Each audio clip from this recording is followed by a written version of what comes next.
Jadi ada 5 hal yang juga ingin saya bagikan, apa saja yang harus dilakukan ketika kita sedang berada di titik terendah itu. Oke, nah 5 hal ini bisa kita praktekkan bersama-sama. Oke, kalau suatu saat nanti kita mengalami masa sulit itu. Oke, nah jadi yang paling penting adalah kita harus take action. Nah, jadi kalau tadi di awal saya bilang menyendiri, hibernasi itu temporary ya. Sifatnya hanya sementara, hanya beberapa saat aja. Begitu kita sudah pulih, lebih tenang, kita harus segera take action. Nah, action seperti apa? Ada 5 hal. Yang pertama itu adalah, kita harus terima kenyataan. Jadi masa-masa sulit itu, keterpurukan, kejatuhan itu harus kita terima dengan lapang dada, dengan terbuka. Karena selama kita masih denial, selama kita masih menolak, selama kita masih merasa ini kayak nggak mungkin, ini tidak terjadi, nggak akan mungkin ada solusi.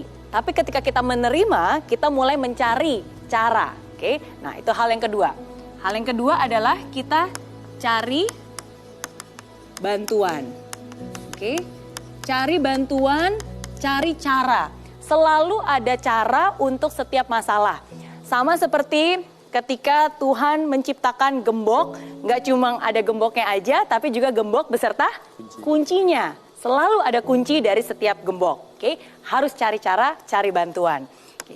Yang ketiga, kita juga harus fokus. Nah, fokusnya kemana?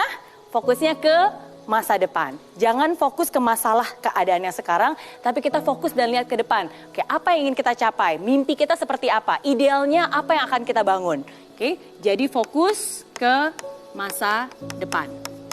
Karena saya juga percaya, selama kita masih punya harapan, disitulah kita masih punya masa depan. Dan harapan itu akan membangkitkan kita dan memberikan kita energi untuk keluar dari titik terendah itu. Oke, hal yang keempat adalah kita juga harus lakukan perubahan. Oke. Jadi perubahan. Oke, jadi langkah nyata, tindakan nyata yang menuju perubahan.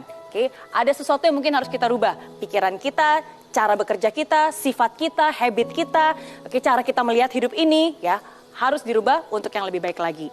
Dan yang terakhir adalah inilah waktunya untuk kita bisa dekatkan.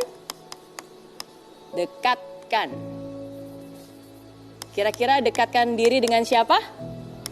Dengan yang di atas, yaitu dengan Tuhan. Oke.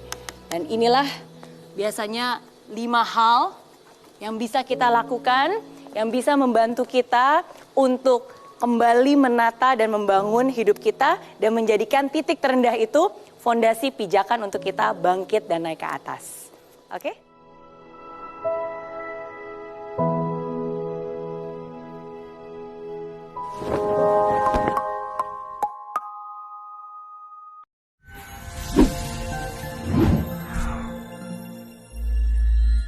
Di aplikasi Mary Riana tersedia lengkap video-video YouTube terbaru saya, artikel yang up to date, post inspirasi, koleksi merchandise, workshop dan seminar yang bisa kamu dapatkan free dan download sekarang juga gratis.